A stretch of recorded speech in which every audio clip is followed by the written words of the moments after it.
imagine that you've just started your startups and you shared your secret recipe with a potential partner after they signed a non disclosure agreement.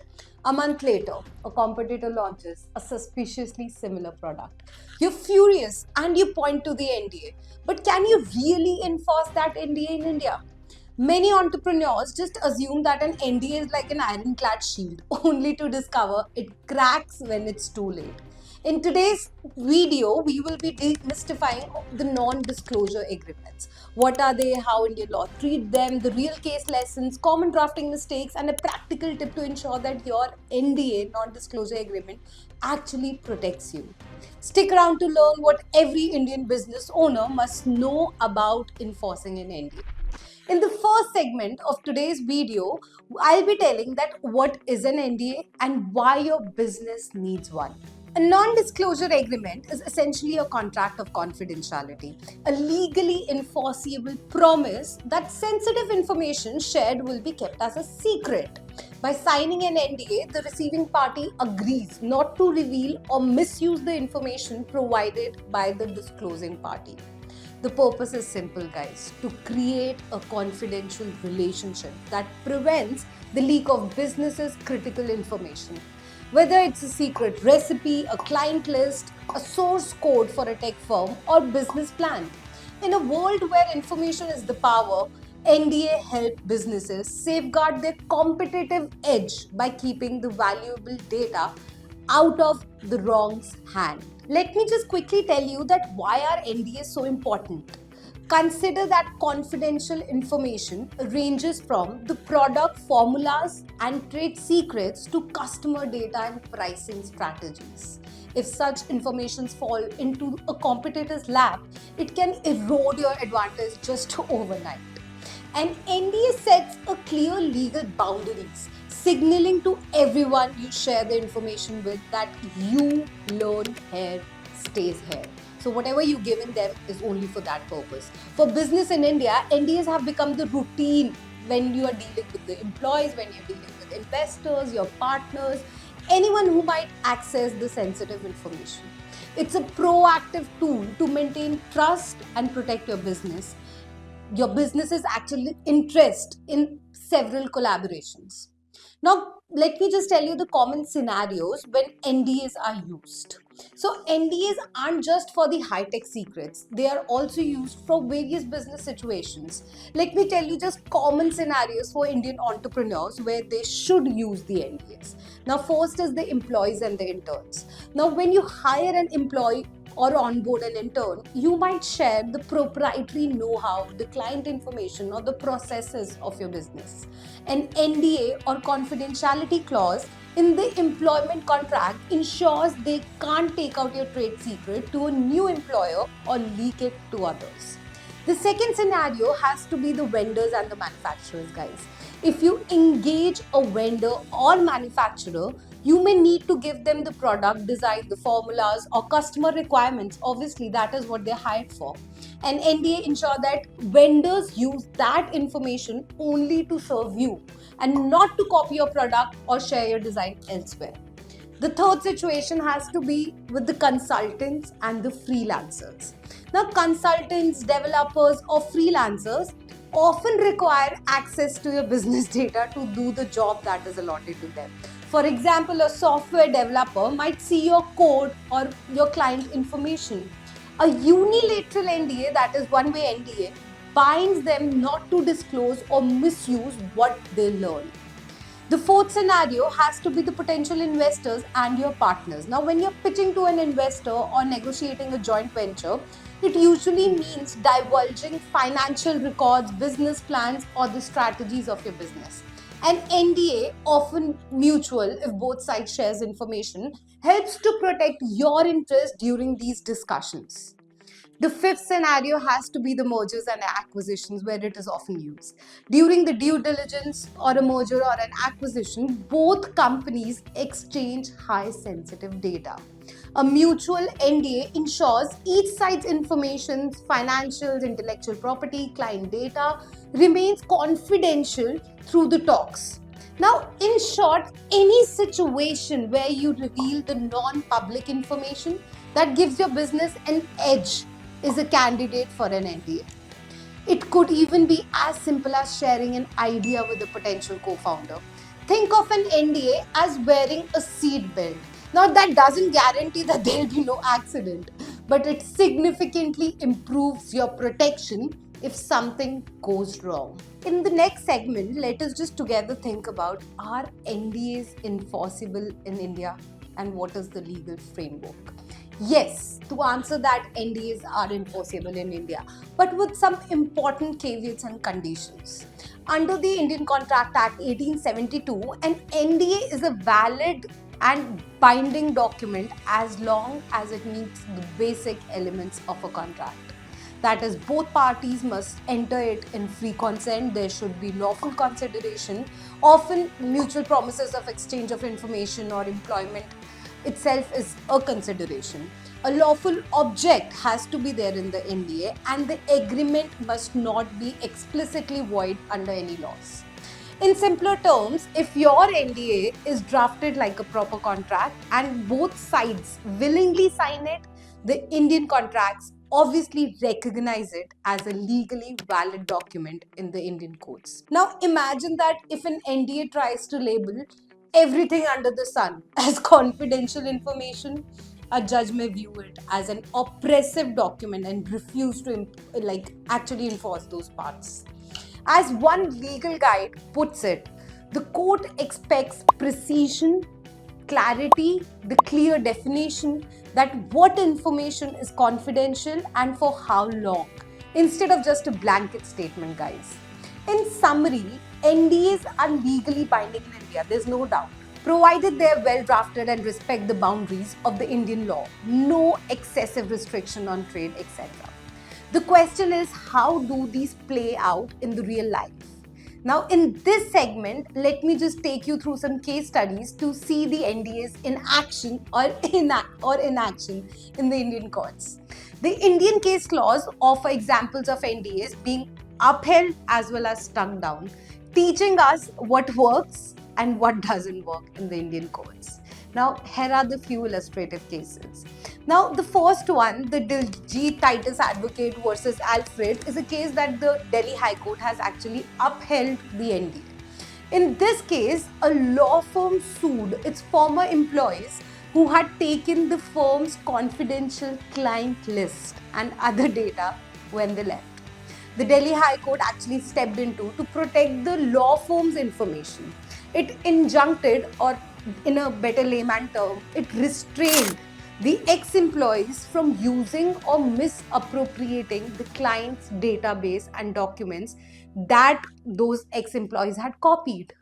The court noted that while the ex-employees were free to actually use the general legal knowledge and the skills, in their new job, they cannot actually use this data. In short, if I have to just tell you that information that was essentially the trade secret of that law firm, their previous job, was protected by the NDA and the confidentiality clause that was an obligation in the employment agreement, and the court enforced that employment agreement. Courts are also willing to uphold the NDAs and grant that injunction to prevent the misuse. Talking about the second case, that is Burlington Home Shopping versus Rajneet Shippar. Now, similarly, in this case, an ex-employee had taken a compilation of client contacts, that is the customer's list, from the former employer. The court treated the customer database as a confidential information and issued an injunction forbidding the ex-employees from using that list of the clients for his new venture. Again, the NDA, that is the confidentiality clause, was enforced to protect the company's proprietary list of clients. In another case that was upheld by the Delhi High Court, that is Escort Construction Equipment versus Action Construction Equipment. Now, in a dispute between two companies, the one party had obtained the other side's engineering drawings. Now, this was for a crane equipment and started making a substantially identical product. The court restricted the defendant, that is the receiving party, from manufacturing or selling the copycat cranes that were designed using the confidential drawings that were provided by the plaintiff. This wasn't an explicit NDA situation, but a trade secret misuse case. However, it operates on the similar principles. The court will prohibit the use of the stolen confidential know-hows here via an implied obligation or a confidentiality understanding.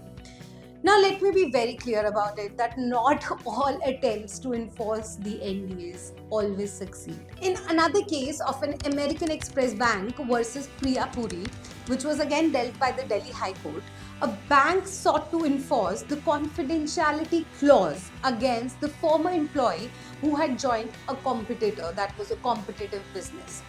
Now, the previous employer was alleging that she took the confidential information, the confidential customer information. Now, initially, though an ex parte temporary injunction was granted, wherein she was forbidden not to use that data, but after hearing both the sides, the Delhi High Court refused to continue the injunction. The court also observed that the mere knowledge that is carried in a person's memory of general operation strategies or the client information even in the memory of a person isn't by itself an actionable secret. If a client's name or contacts are just publicly available or on the public domain or it's industry known, you cannot actually claim them as a proprietary secret. The bank could not show anything or could not bring any material on record that to show that the information was a unique trade secret, as opposed to the employee's own skill or own knowledge or general data available in public. So trying to restrain her from using what she knows in her memory or what she remembered or what she has seen during the course of her employment, it will be an unlawful restraint of trade if we restrain her not to use it. Now, Priya Puri teaches us that an NDA will not be enforced to stop someone from using their basic knowledge or their general experience or the basic public data or general know-how that is available to everybody, because that would go beyond confidentiality and into a restraining their career on it. So that is not allowed, guys. Now, even in the case of Sigma Events Private Limited versus Deepak Gupta, which is the recent case before the Honorable High Court of Delhi, an event management company sued the ex-employees for using its client list to solicit business. The Delhi High Court actually held that a client list by itself isn't automatically a confidential or trade secret. It must have specific competitive value or secrecy. If the client names are readily known in the industry or easily compiled from a public source, which is very much possible, then using them isn't actually stealing the secrets of a business. The court also emphasized that to get an injunction, the company needs to show the irreparable harm and a strong prima facie case, which the event management company completely failed so. Consequently, the injunction was actually denied in this case. Now, this underscores that courts will ask, what is the confidential information? Is it truly confidential and valuable?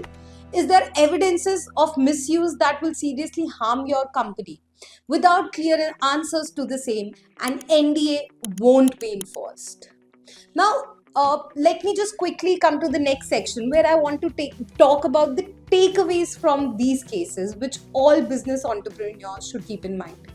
Now, Indian courts will enforce the NDAs and confidentiality obligations when the information is specific, proprietary, and clearly taken or used in violation of trust. In such scenarios like actual documents or data being actual misused, injunctions have been granted readily, as we have seen. However, if the scope of confidential information is very fuzzy or it covers information that is general, public available or a part of person's general skill set, courts are reluctant to grant a relief. An NDA is not a tool to prevent fair competition or an ex-employee's right to have a living. It is meant to protect the genuine confidential assets of your business. Now, in this segment, I would love to talk about the common mistakes that businesses make with NDAs. Now, many businesses treat NDA as a routine paperwork exercise and unknowingly make mistakes that weaken your NDA's enforceability. Here are some common mistakes that you need to avoid. Number one, using vague and overtly generic definitions. Simply declaring that all information shared is confidential is too broad. For instance, one startup's NDA just said that all business related information is confidential, which proved problematic when the dispute arose. The receiving party claimed they didn't realize certain technical details were included. Now, what is the mistake? Not clearly defining that what counts as confidential and what is the solution is to be specific. List out the categories or examples, formulas, the list, the financial data, so that there's no ambiguity about what is protected. Now, the second mistake could be no non-use clause. Now, only non-disclosure clauses cannot be there. And NDA should not only prohibit disclosing the information to others, but also using the information for any other purpose outside the permitted scope. Many just forget this. For example, an NDA might stop an ex-employee from telling a trade secret to another, but if they use that secret and start a competitive business themselves, one must explicitly say that the information cannot be used for any unauthorized purpose other than what it has been given for. Omitting this is a common mistake we see in a lot of NDAs. The third mistake that we often see in these documents is overboard duration or scope. Now, demanding the secrecy forever for all the information or an unreasonably too long period can actually backfire. One business owner insisted that NDA cover all or any information for 25 years, a clause so excessive that it would likely be struck down or at least read down by an Indian court. Overtly harsh, one-sided term, 25 years, worldwide blanket on secrecy, etc. The NDA looks oppressive. Businesses need to keep it reasonable. For most business, info, a term of few years after the engagement is common, whereas truly sensitive trade secrets might justify an indefinite period for those specific secrets. Now, in any case, just avoid everything and forever clauses. The next mistake that we often see is copy pasting the foreign templates. Now, using an NDA template from an internet without adapting it to the Indian laws is very risky. We have seen NDAs green fencing Delaware laws or allowing punitive damages, things that don't even align with the Indian laws, including clauses that conflict with the Indian public policy, like a broad non-compete or a wrong jurisdiction, can actually make parts of your NDA invalid. Always tailor the NDA to the Indian context. Now, example is acknowledge section 27 of the Contract Act, that is no blanket restraint or trade. Use Indian laws as the governing laws and remove any US or foreign legal term that don't apply. Another common mistake in NDA is no clear consequences for the breach. Now, some NDAs fail to even mention that what happens if a breach occurs, leaving it implied. While the law does provide remedies, it is better to spell it out what are the consequences. If your NDA doesn't mention the right to get an injunction or claim or damages, the other side might wrongly assume that you can only sue for breach generally. Lack of remedy clause can undermine the urgency. It's a mistake to leave this out. Now, another mistake is not executing the NDA properly. Now, this sounds very basic, but it's surprisingly common mistake. An NDA not signed or signed after the secret was disclosed is a mistake. An unsigned NDA is just a paper with no effect. Also, if you share information before getting the NDA signed, that information might not be protected at all. For example, an entrepreneur emailed a confidential document to a partner and only later sent the NDA for signature. The partner argued those early disclosures weren't covered in the NDA and wasn't effective yet. Always sign and date the NDA before sharing anything sensitive to the other party. Ensure all parties sign, and if it's a hard copy, preferably on the stamp paper or with witness signatures as needed for authenticity. Now, another mistake that I want to super highlight is one size fits all, not for NDA. Use the exact same NDA template for every situation, employer, vendor, can be a mistake. Different relationships may need different clauses. For instance, an employee NDA, often part of the appointment letter, might include non solicitation or IP ownership clause, whereas an NDA with a potential investor might need clauses around not using information for trading stocks, etc. If you do not update or tailor the NDA, you might actually use the critical information. Now, I have actually shared a lot of mistakes. By avoiding these pitfalls, you significantly increase the chances that your non-disclosure agreement will hold up when it counts.